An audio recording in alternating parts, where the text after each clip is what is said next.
কলম্বোতে Pakistan Netherlands match ছাপিয়ে আলোচনায় টাইগাররা। বাংলাদেশ না থাকায় টুর্নামেন্ট নিয়ে আগ্রহ হারিয়েছে দর্শক থেকে গণমাধ্যম কর্মীরা।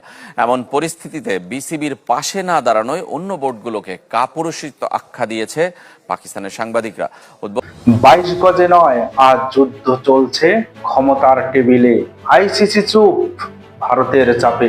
আর পাকিস্তান বাংলাদেশের অনুরোধেই খেলতে নামছে।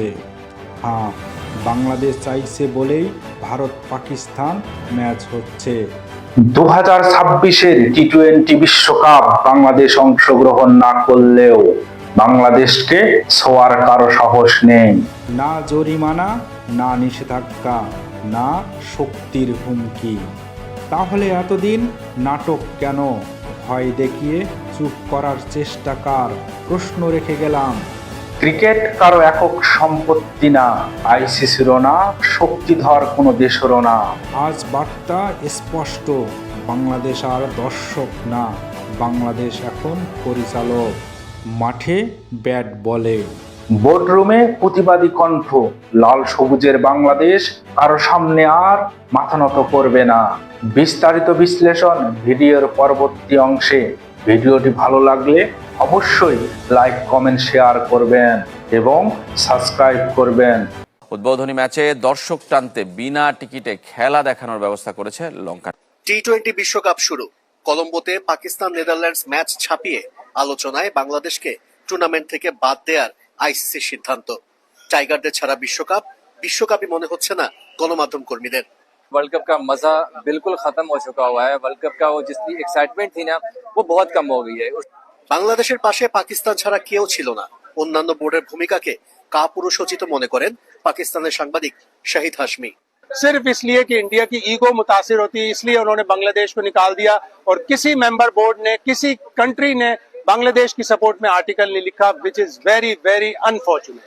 উদ্বোধনী ম্যাচে দর্শক টানতে বিনা টিকিটে খেলা দেখানোর ব্যবস্থা করেছে লঙ্কান ক্রিকেট। তবুও গ্যালারি ফাঁকা। যারা এসেছেন তারাও বাংলাদেশকে না দেখতে পেয়ে হতাশ।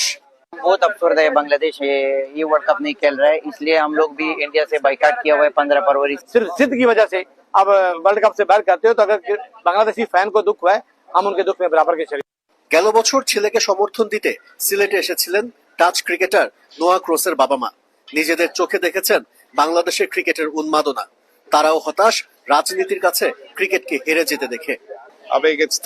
খেলার মাঠে রাজনীতির প্রভাব খুবই ভয়াবহ একটা ব্যাপার। এটা কখনোই হওয়া উচিত নয়। 27 বছর পর বিশ্ব আসরে উঠছে না লাল সবুজ পতাকা, নেই টাইগারদের গর্জন। কলম্বোতে পাকিস্তান নেদারল্যান্ডস ম্যাচ ছাপিয়ে আলোচনায় টাইগাররা। বাংলাদেশ না থাকায় টুর্নামেন্ট নিয়ে আগ্রহ হারিয়েছে দর্শক থেকে গণমাধ্যম কর্মীরা। এমন পরিস্থিতিতে বিসিবির পাশে না দাঁড়ানোয় অন্য বোর্ডগুলোকে কাপুরুষিত আখ্যা দিয়েছে পাকিস্তানের সাংবাদিকরা। উদ্বোধনী ম্যাচে দর্শক টানতে বিনা টিকিটে খেলা দেখানোর ব্যবস্থা করেছে লঙ্কান ক্রিকেট। হচ্ছে তবে এখানে কোনো বাংলাদেশের জার্সি নেই। থাকতে পারতো, এখানে বাংলাদেশের জার্সিও থাকতে পারতো, কিন্তু কেন নেই সেটা আপনারা সবাই জানেন। কিন্তু বাংলাদেশের জার্সি না থাকার কারণে এখানে যারা জার্সি ব্যবসায়ী আছে তাদের কিন্তু বিরাট ক্ষতি হয়ে গেছে। लाजिम बांग्लादेश भी होना चाहिए हमको, इधर बहुत फैन आता है बांग्लादेश का।